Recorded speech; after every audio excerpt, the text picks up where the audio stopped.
This is the Action Movie Guys podcast, bringing you action movie reviews from across the decades, plus box office numbers and insight like never before. And now, your hosts of the Action Movie Guys podcast, Alex and Nate. Welcome everyone to a brand new episode of the Action Movie Guys podcast. Now this is episode 91. This is the Quantum of Solace from 2008. I'm your host Alex Figueroa and my co-host is Nate from Netflix Reviews. All right guys, we are now to the second movie in the Daniel Craig era. Nate, how long has it been since you've seen Quantum of Solace? Sheesh. Well, okay, I saw this at the theater and then I want to say I'm pretty sure I saw it on Blu-ray when it came out. But when I was watching it, I just remembered like certain scenes. So I'm going to say it's been, I don't know, whenever the Blu-ray came out, maybe around that time. 10 years, 12 years? This came out in 2008 and it's 2021. So 12 years at least since I've seen it. It's been a long time.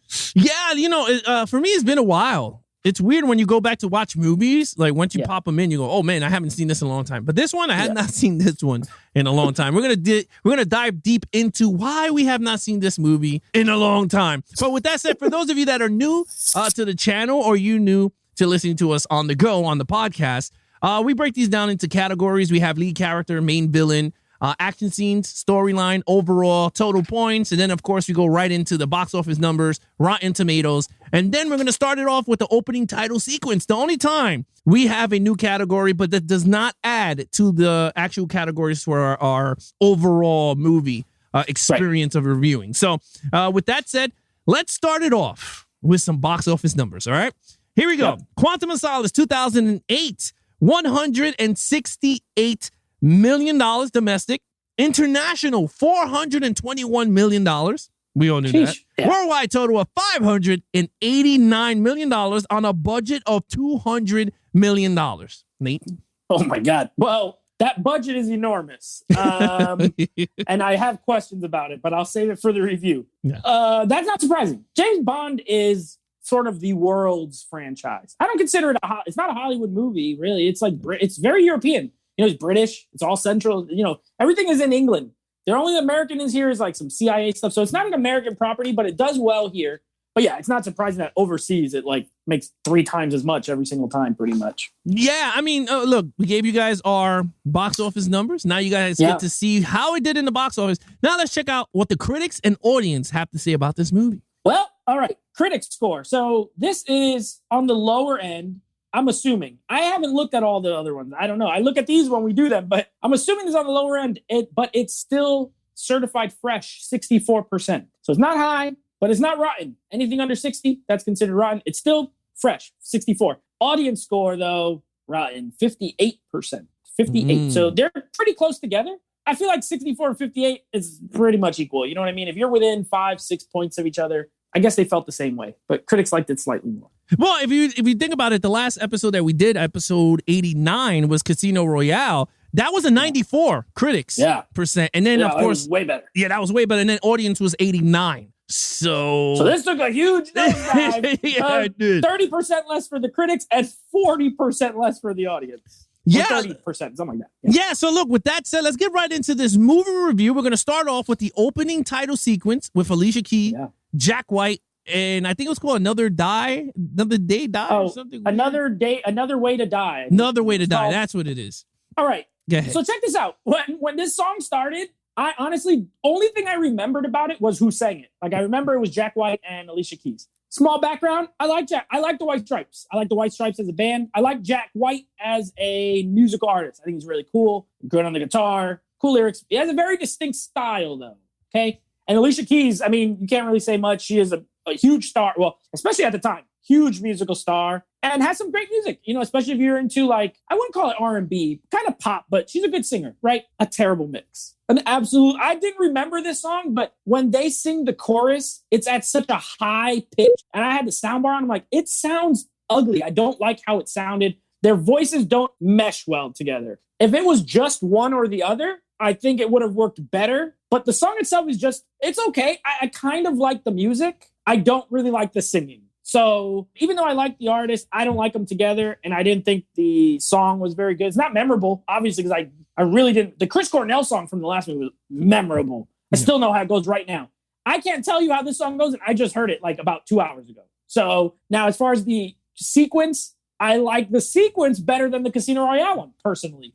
Like the actual visuals with the sand and the blue and the gun. Like it's CGI. The naked girls are back. They were kind of missing from the Casino Royale one. They're back here. You know, I did like that slightly better, but I like the song a lot less. This one's only like a 3 for me. It's not bad, but most of it goes to the visual. It does look cool, the whole thing. I like the little red circles going into the name and stuff. So I like the visuals. I did not like the song.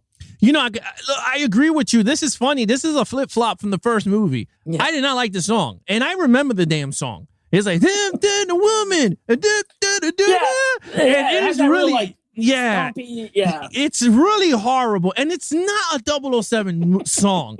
Like, there's some, I mean, out of all the 25s, they're going to be hit or miss. You know, you got Duran Duran for A View to a Kill. I mean, you got Tina Turner, GoldenEye. Like, you got so many big stars or whatever. Some of them are hit or miss. Some of them fit. Some of them don't.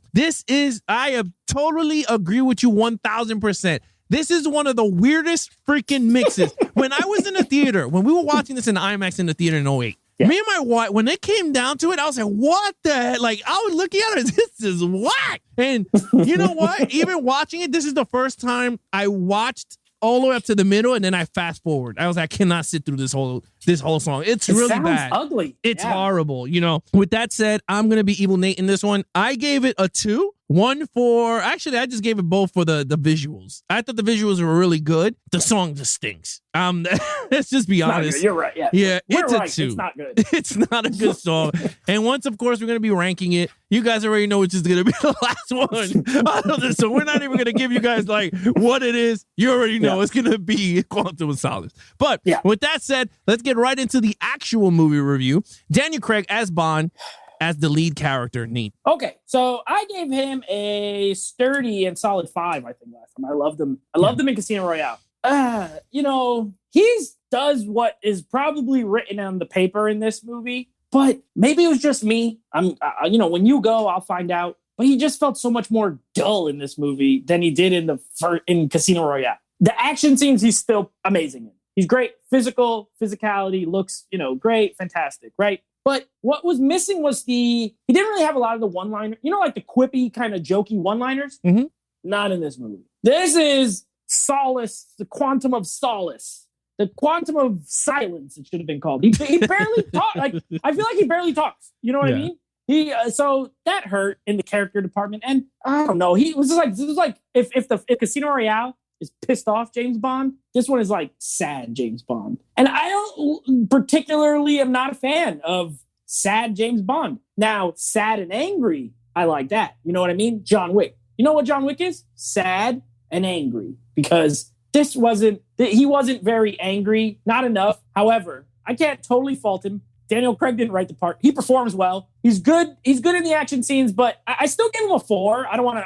I know I said a lot of negatives. I still think it's a good performance, and it's like 80% Bond still from the first movie, but that 20% kind of hurt. So I had to mark off a point. I gave him a 4. You know, I agree with you, everything you say. I gave him a 5, and this is why I gave him a 5. Where this is where we're going to be a flip-flop. And maybe you agree, disagree. So, but you're more of a Bond expert, so I don't know. Well, the reason why is because this is the movie that you never got to see Bond emotions translate into other films. So he lost the love of his life in the first movie, right? Because he lost it. Now it's affecting him.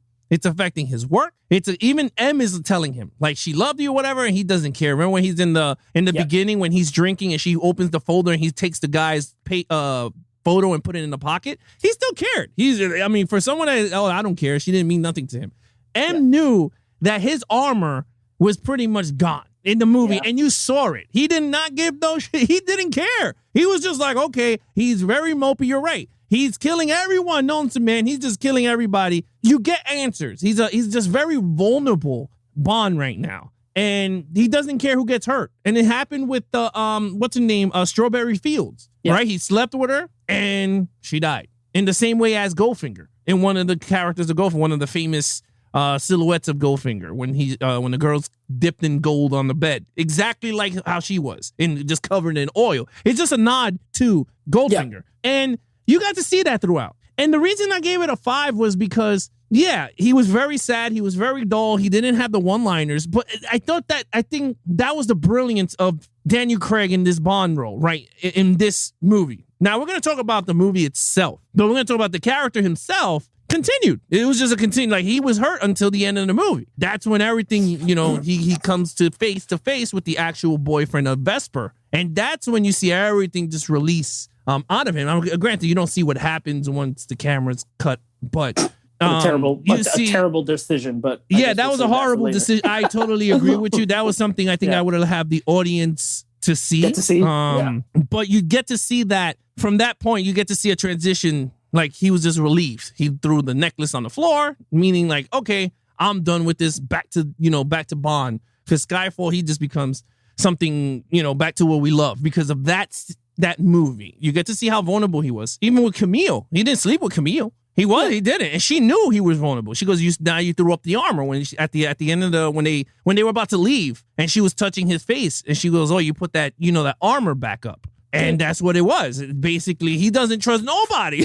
He learned his lesson from the first one, which M told him, don't trust nobody. And I mean, again, it's different between me and you. I understand what you're talking about. I just gave him a 5. I thought the character, to me, I thought it gradually developed the story for Bond in this one. But that's just me. That's a 5. Enough. Main villain, Dominic Green. No, this villain's not good. This villain's not good. So first of all, and I don't mean to be, whatever. I don't like how he looks. I don't like looking at him. He has like yellow teeth and he's very ugly. Beyond that, he's whack. Like, look, Lashif. I gave Lashif a 3.5 because, and I had my own valid reasons, right? 3.5. And Lashif is head and shoulders better villain than this guy. I forgot who the villain was, and he's terrible. Now, I didn't give him a 1 because he's not one. I feel like I have to save my 1s for the just absolute bottom of the barrel. This guy's like just barely off the bottom of the barrel. And the only reason is I kind of like his scheme. I kind of like the plot, right? With the overthrowing the government and kind of using the resources to come in and control. That is all, I'm not a conspiracy kind of person, but I always feel like it's the stuff that probably really happens in real life. You know what I mean? People with the money kind of controlling things. So I can get with that. I didn't hate his scheme.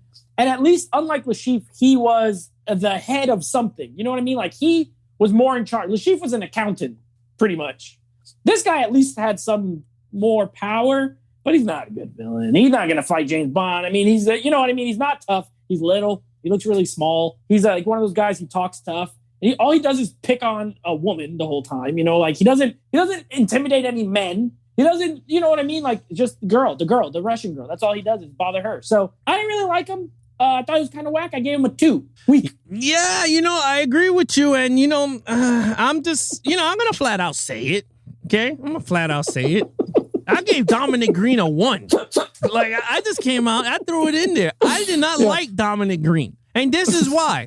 I totally agree with everything you're saying. All right, I agree with you. Something about this dude I did not like. And I knew when I watched it, I was like, I hate this guy. Like, and it's not about like because come on, we've seen so many action. We've seen 91 action movies so far, At right? this point, Yeah, and there's villains that we hate on purpose, right? They make you hate them, but then there's other villains that you hate them because the actor sucks and they written the villain so horrible, and that's this one. The actor was not good in this movie. I mean, granted, he was good, but he was just horrible. Competent. Yeah, he was between being like great and competent. Yeah, and the thing is like I did not like his he had the only reason why he was tough is because he had the organization behind him. Right. It wasn't because he was tough. Like Lashif looked tough, but again, he was another and he was another guy that relied on the company of whoever's running the Solace, the Quantum of Solace. Like, whoever's behind it, that's what they were using to fear people. It wasn't, Dominic Green wasn't fearing people, like, at all, except Camille. But towards the end, when she was with Bond, she was just like, get out of my face. Like, even at the party. Girl, like, how weak. Yeah, so, like, for me, I did not like Dominic Green, and it's just something about him, and I was just like, oh my god! Like, and my favorite part is when and it's an awesome part though, is when they were in the opera, right? Yes. And he's about to go down the stairs, and then Bond meets him, and he looked at him all scared, and then he just, my man put up the tire, he started walking out. I was like, this is badass. Scene, yeah. I was like, now that's fear, when you put fear on somebody. And look, it is what it is, but my man is a 1. I'm sorry. It is what it is. Okay. Yeah, fair enough. Action sequence or action scenes. I'll be honest. Now, I don't remember. Okay, so full disclosure. I don't remember Spectre, and we haven't gotten to it yet, but I don't remember almost anything that happens in it. Okay? I went to see it at the theater in IMAX. I think it was like 2015 at this point. That's 6 years ago. I saw it one time 6 years ago. I don't remember any of it. And the reason I'm saying this is I'm pretty sure this one has the most action out of the 4 movies. Pound for pound, because we talked about Casino Royale, it doesn't have a ton. It has a lot of story. And I know Skyfall. I've seen Skyfall. Skyfall has action, but it's a more story. And Spectre, I don't remember. So that's the only reason I'm saying Spectre has action. A good amount of action. Okay. Yeah. Well, look, this one is also 40 minutes shorter and is like a ton of action scenes. Yeah. So those movies are longer, and this one's only an hour and 46 minutes. It does have a lot of action. There is a lot of different action scenes. You get boat chases. You get airplane chases. You get car chase. You get foot chase. You get shooting. You get fighting. You get like the whole spectrum of action. Yeah. It's not a 5 though. It's not a 5. I can tell you why. Mark Forrester is the director of this film, and to this point, Mark Forrester had directed Monsters Ball, The Kite Runner, Finding Neverland, Stranger Than Fiction. You might notice something about all those movies I just said. None of them are action movies. And this was completely shot like someone who's never shot an action movie before. World War Z, wasn't it? World War Z? That was after this. Oh, okay. To this point, he hadn't made an action film. He had done a bunch of dramas and dramedies and, So you could tell it was a first-time action director because the car chase scene in the beginning, I remember it being cool. You can't see it's so shaky. First of all, everything is shaking like crazy. It's like this. You know what I mean? Like, again. Because it gets me mad because he's shaking. Everything's shaking like this. All right, everything is. How are you shooting a car chase in close up? I don't understand. Why are we so close? The camera's so close. You had potential, like the where they are, that tunnel, kind of like mountain tunnel type. Awesome. I can't see anything. So, I didn't like it. That scene's bad. The rest of the action scenes are slightly better. So they're like, if Casino Royale had less quantity, it had extremely better quality. This one had more quantity and it wasn't awful, but it just wasn't that great. I gave it a 4 because I'm not going to, this is like, I feel like it's the most action movie of the Craig movies, at least, especially to this point. I mean, we've only done 2, but. All right. Okay. Here you go. Okay. I hate the action sequences in this movie. I love them. Okay. I love them more. You can ask I was getting amped when the movie started because we get my Aston Martin, you hear the engine roaring, and I'm like, whoa, this is crazy. Yeah. And then you said it. My man is a copy and paste choppy, bro. He's like a sushi ninja, bro. This dude chops everything. I was like, okay, the car scene, I'm not a director, but I could tell you I could put together an action sequence from all the knowledge that I got. Because I'm like, you mean to tell me you cannot give me wide angles of this car going through through the tunnel? Like, that's what I'm saying. Yeah, and it was so weird. And there's some things that made no sense. Like in certain aspects of that car chase scene, like miraculously the truck rips apart. Right? And it comes with this sharp edge, and miraculously he's going to lose control and slam into his door. And then from that sequence, we're going to have a 180, him detaching the door from the car. And then he gets back into, I was like, come on. I was like, this is not even possible in a tunnel of 2 lanes. Like the guy is spinning a car in a 2-lane line with mad cars coming everywhere. And my wife is laughing because she goes, oh my God, you're right. I was like, if you look at it, the way he's cutting it, it's like someone that does not know. Every shot is 1 second. Yes. And then it gets even worse because then it gets to the point where Mr. White goes, we're everywhere. You know what I mean? And then all of a sudden the guy shoots him and then Bond and him is going through a chase scene, which I was like, what the hell is the point? Because I didn't even know where they were going through. He was hitting beams, the tunnel's going down, and the cameras were so close up to their faces. Like I did not know where tunnels they were going. And then, which I thought it was a cool scene, when they go to the bell, right? When he rings the bell, And I was like, wow, this is actually pretty cool. And then he grabs the camera and it falls with him through the, and I was like, oh, this is a cool camera shot. Then all of a sudden it's chop, chop, chop, chop. He's holding up to the rope. They chop it to the other guy. They chop it again. And I'm like, what is going on here? Just fucking wide angle the damn thing so we can see what's going on. I hate that. I hate all the fighting sequences are all chopped when he's fighting the guy in the hotel. That shit was all like Taken. Remember how he fights in Taken that is all choppy to make him look fast? That's what he did in this movie. Whereas in Casino Royale, when he was fucking them dudes up in the hallway, now I'm getting angry because I'm cursing. When he's beating them up in the hallway scene, the cameras are all back and he's whooping their asses.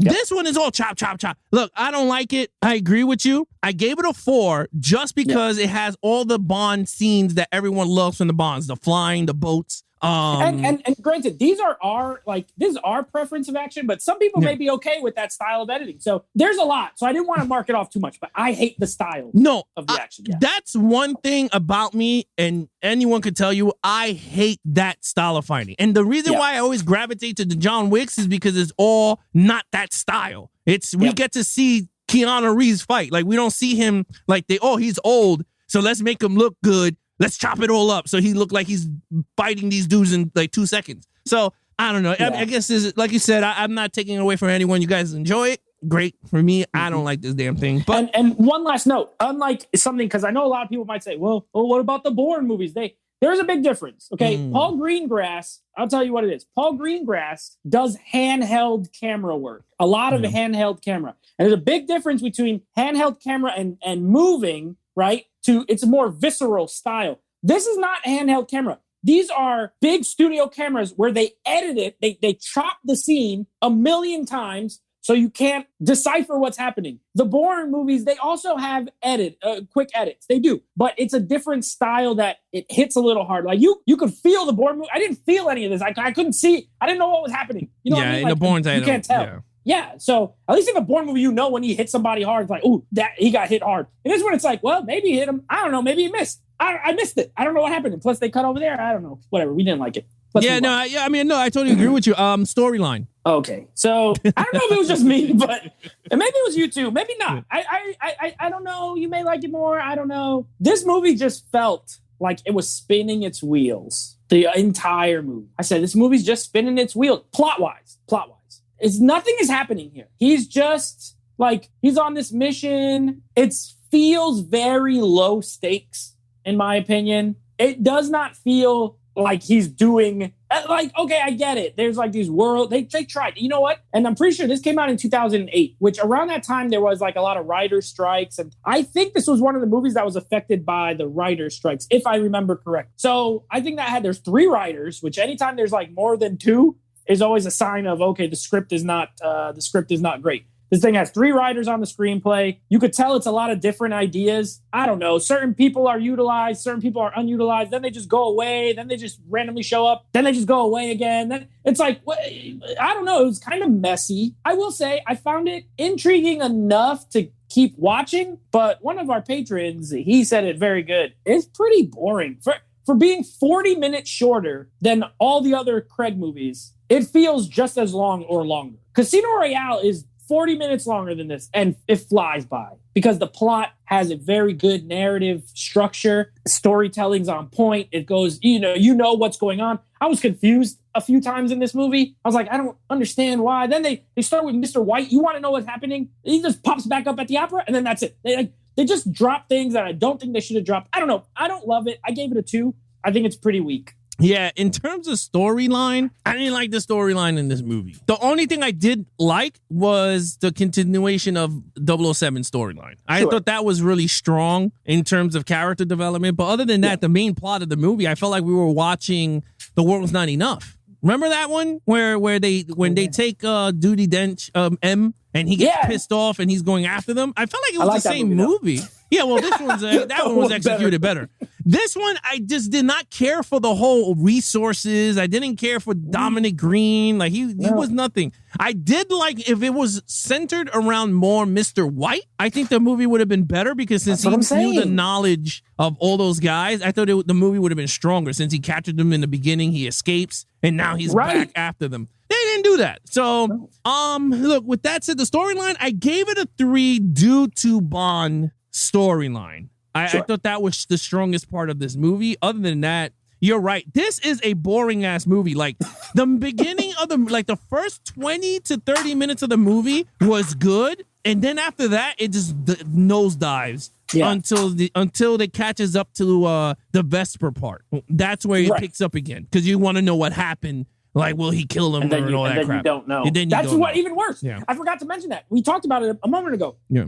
This has by far the worst ending of any Bond movie that we've reviewed so far, which we've done 6, right? This had the worst, like, ending. It's so, like, somber, right? Like, he walks out. You don't even see what happened. He drops the necklace on the floor, and it's like this sad piano music playing. And then it's like, da-da, da-da. It's like, what the heck? Like, if you got to end this thing on a better note than that. Either give me a cliffhanger, give me some kind of something to be remember the first Casino Royale? I'm like, oh shoot, he shot this guy. He's like, my name is Bond. I'm like, this is so gangster. It has such a gangster ending. And this one's like sad music. And he drops. Like, what is this? This is the worst ending by far.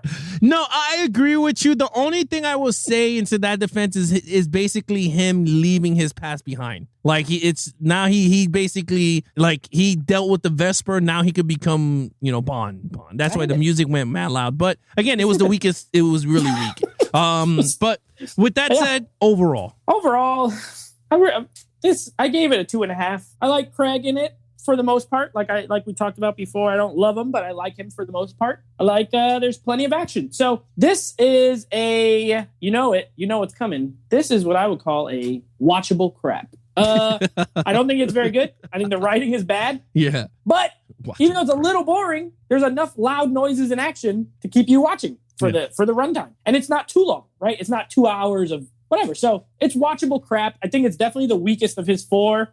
Even again, not remembering Spectre at all. I'm pretty sure I remember liking it better than this. So I gave it a 2.5. This is in my head, I'm like 5 out of 10. This is a 5 out of 10, right in the middle. Not great, not like god awful either. So 5, 2.5. Look, I'm not even gonna beat the dead horse. I gave it a 3. A 3. Yeah. I thought it was good for what it was. But it's the weakest. I'm not even gonna hold my tongue. It's the weakest one storyline wise out of the entire franchise. Until No Time to Die, we don't know what that's gonna be like. But we don't know yet. Yeah, it's, to me, I feel like it's the weakest one and boring. Like, it's just hard to say. It's just boring. It's a boring movie. All right, total points. You know what? We should have known when that song came on that we were in for a bad time. We're like, oh, shoot, this song is terrible. This movie's not going to be good. And sure enough, they warned you. They gave you a spoiler warning at the beginning, like, hey, listen to this song. This movie's not good. All right, total 14.5 out of 25 for me. A mixed bag. I'll call this movie a mixed bag. Some good, some bad, mixed bag. Yeah, look, for me, it's an 18. Straight up 18. It could have been less if I really wanted to be evil, but I'm not gonna do that. I was honest as possible with this movie. Okay, you know what to do.